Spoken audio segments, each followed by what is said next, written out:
Are you serious? You're the one with the issue. Why haven't you paid for the place we stayed?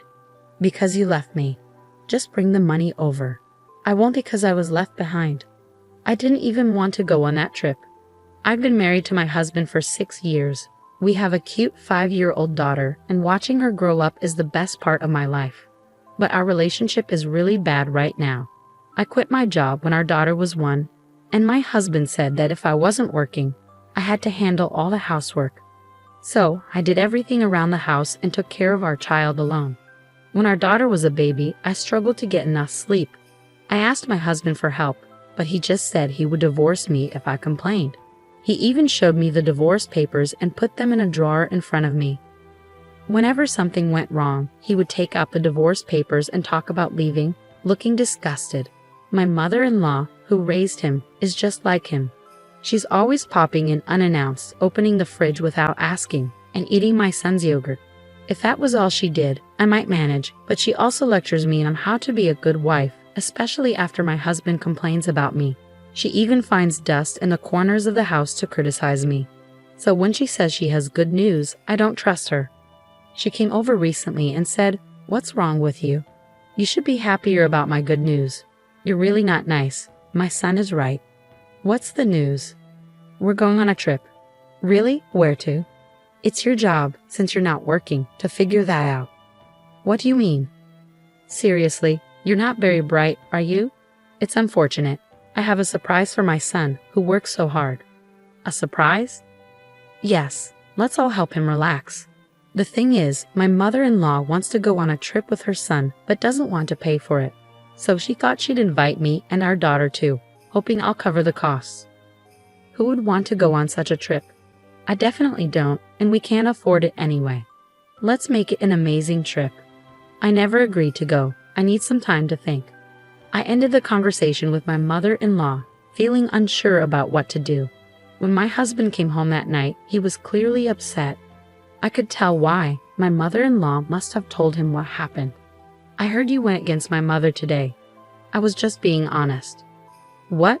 Are you saying we can't take her on vacation?" "Exactly. We don't have the money for it." My mother-in-law said it was a surprise and had already told my husband about the trip. "What's the surprise in this?" "If we're having money problems, it's your fault." "How can I manage what we don't have?" "Are you saying I don't make enough money?" "Well, it's not much." "Are you kidding me? Anyway, I'm definitely going on this trip. You have to plan everything. If you can't, we're getting a divorce." I might as well get a divorce now, but I'm worried about what my daughter will think. That's my only concern. In the end, I had to find a hotel, even though I wasn't sure about the trip. After talking to my husband, my mother-in-law started making very specific demands. She wanted a room with an open-air bathtub and the best meals, among other things. I wondered how much it would cost to meet her demands, but I knew if I didn't, she'd make sarcastic comments. So I decided to go ahead and meet her requests, even if it was shameless. I managed to get everything she wanted. When she found out, she was still very tense and irritated, and said something I couldn't really understand.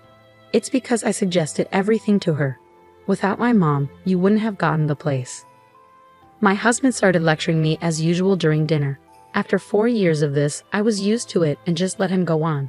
The one good thing was that he didn't make sarcastic remarks in front of our daughter, probably because he didn't want to show that side of himself to her. On the day of the trip, I was driving. I rented the car and was behind the wheel.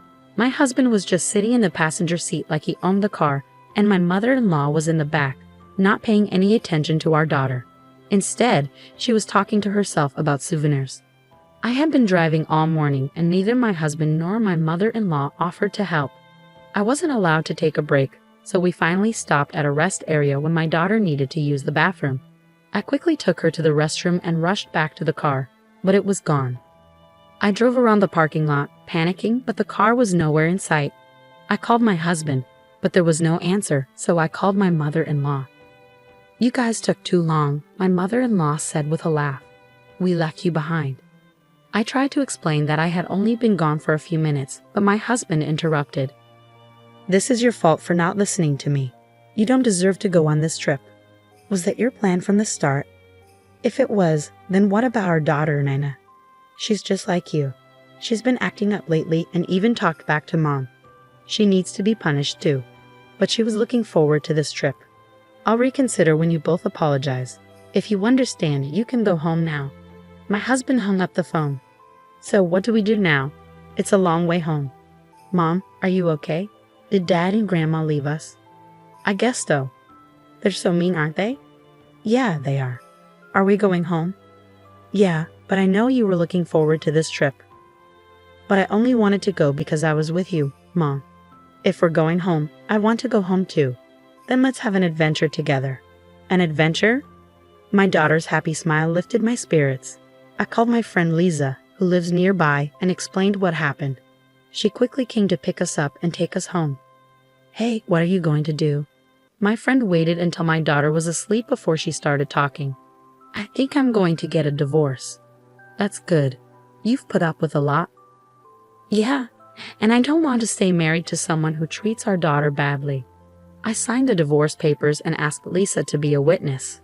My mother-in-law was already listed as another witness, so I could file the papers right away. 3 days after we got home, my phone rang right after I dropped my daughter off at kindergarten. You've got to be kidding me. You're the one with the problem. Why haven't you paid for the accommodation?" "Because you're the one who left me. You should have paid in advance." "Oh, really? And why does the hotel cost $6,000? "That's because we had to meet all of your mother's demands. Come over here with the money as soon as possible." "I'm not going to. I'm the one who was left behind, and I didn't even want to go on that trip. You and your mother enjoyed yourselves, so why don't you split the cost? That's $3,000 each." At that moment, I heard a woman's voice on the other end of the line. "It's time for you to pay. If you don't, I'll call the police." "No problem, my wife will pay. She's on her way here right now." "Where is your wife now?" "At home." "I checked your address, and it seems like you're far from there. You left her at the service area and now expect her to come just to pay." "Excuse me?" "Your wife and I have been friends since high school. I was the one who picked up your wife and daughter from the service area. I asked my old friend for help with this trip. She offered me a free stay at the hotel she owns.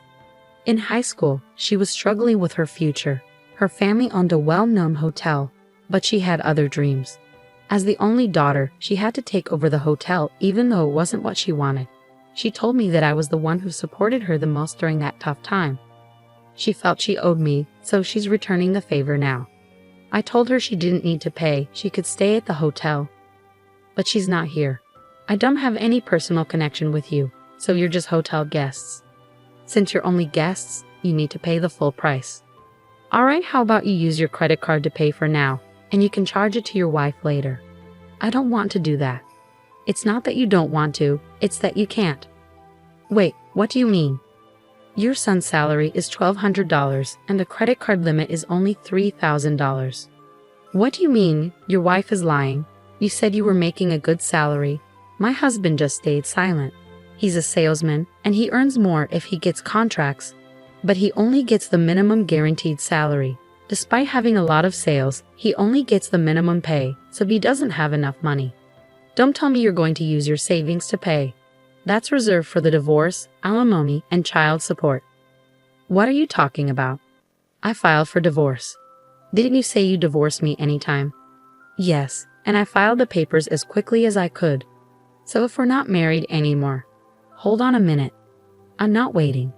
My husband eventually agreed to pay Lisa in installments. I then hired a lawyer and officially filed for custody of my daughter, child support, and alimony. I moved my daughter back to my parents' house. One of Lisa's hotel regulars is an executive at my husband's company, and he told him to pay for the stay in full. My mother-in-law, who divorced when my ex-husband was in middle school and planned for him to support her in the future, learned about my ex-husband's income.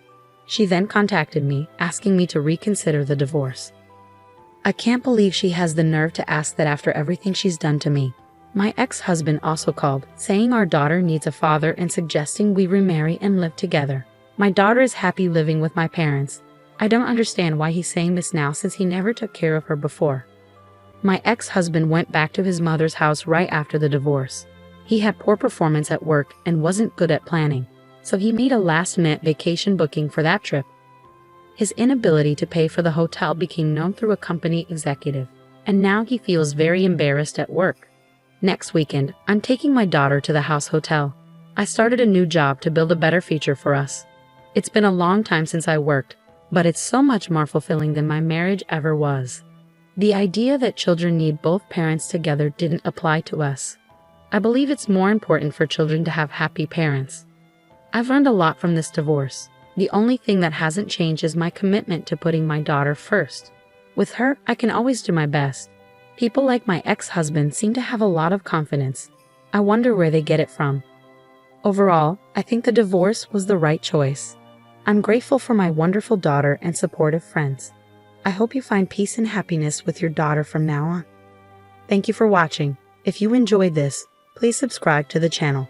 See you in the next video.